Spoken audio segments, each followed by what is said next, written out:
Hey everyone, and welcome to RUBIN'S Mind Lab, where we break down the latest research into what it really means.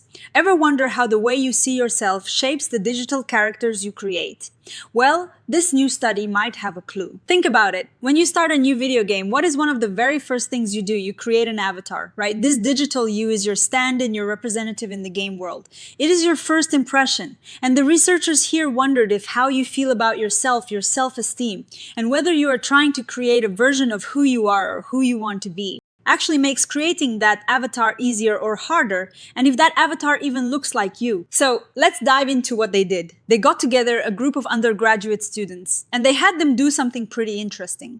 They asked these students to create a character in a video game, an avatar. But here is the twist. Some students were told to create an avatar that looked exactly like their actual self, the real them.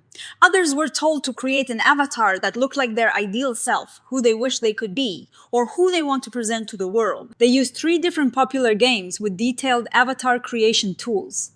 After the students finished making their avatars, they answered questions about how easy or difficult the creation process was. They also answered questions about whether they thought their avatar was recognizable as them. And importantly, they also took a test to measure their self-esteem. Now, for the juicy part, the results. What did they find? Well, it turned out that self-esteem and the type of avatar you are trying to create really do make a difference. Here is where it gets complicated and really interesting. For the ease of creating the avatar, they found that generally trying to make an avatar of your actual self was marginally easier than making an avatar of your ideal self. And as people's self-esteem went up, creating an avatar became easier for them. But the real story emerged when they looked at how these two things, self-esteem and the type of avatar, work together. For people with low self-esteem, creating an avatar of their actual self was actually more difficult than creating an avatar of their ideal self. This is a bit surprising, right? You'd think your actual self would be the easiest to represent. But for those who are less confident, trying to nail down who they actually are seems to be the tougher challenge. For people with high self-esteem, though, there wasn't much difference in how easy it was to create either an actual self or an ideal self avatar. Now let's talk about recognizability. Did the avatar actually look like the person who made it? Here, the findings were also quite telling.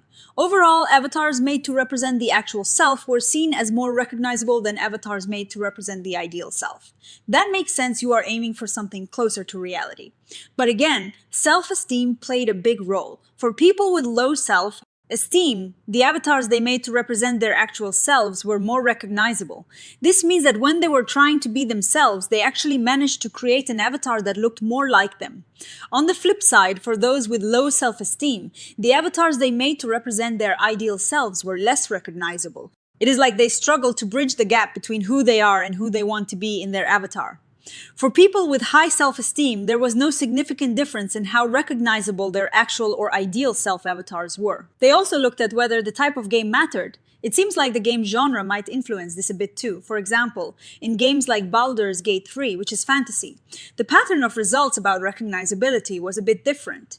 In fantasy games, maybe the tools lend themselves more to creating idealized versions, while in life simulation games like The Sims, creating your actual self might be more straightforward. However, the researchers mentioned they were a bit short on participants to be absolutely sure about these game-specific findings, so more research is needed there. So, what does all this mean for us? The biggest takeaway is that how you feel about yourself, your self-esteem, deeply impacts your experience creating a digital identity. If you struggle with low self-esteem, trying to create an avatar of your actual self can be a real challenge, and your ideal self-avatar might not feel like you at all. This could lead to frustration, or maybe even avoidance of customization altogether, which can impact how much you enjoy a game. The researchers suggest that for players with lower self-esteem, developers could consider adding more prompts or support within the avatar creation process. Imagine a game that guides you a bit more, helping you make those tough choices about your appearance. This could make the experience much smoother and more enjoyable. Another interesting point is that for those with low self-esteem, it might actually be easier to create an ideal self-avatar. This could be because the ideal self is a static goal, whereas the actual self for someone with low self-esteem might feel more fluid and inconsistent. It is easier to aim for a perfect picture than to capture a constantly shifting reality. Now, like all research, this study has its limitations. The researchers mentioned that they had a relatively small number of participants in each specific combination combination of game and instruction, which means they might not have been able to detect all the subtle effects. They also used single questions to measure ease of creation and recognizability instead of longer, more detailed scales. In the future, they'd like to see more participants and more comprehensive ways of measuring these experiences. They also collected images of the avatars and the participants themselves, which could be used in future studies to get independent raters to judge how well the avatars match the actual versus ideal selves. So, what is my take on all this? I think it is fascinating how our internal sense of self translates into our digital representations. This research highlights that for game developers, understanding the psychology behind avatar creation isn't just a nice to have, it is crucial for player engagement. If players struggle to connect with their avatar, it can dampen their entire gaming experience. The fact that low self-esteem can present a barrier to this process is something really important for designers to consider. I think the future of avatar creation lies in creating tools that are not only powerful but also psychologically sensitive. Tools that can cater to different levels of self-esteem and different goals for self-representation. Maybe even AI-powered tools that can offer personalized guidance.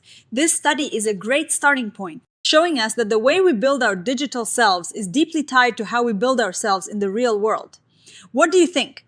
Have you ever struggled to create an avatar that felt just right? Let me know in the comments below.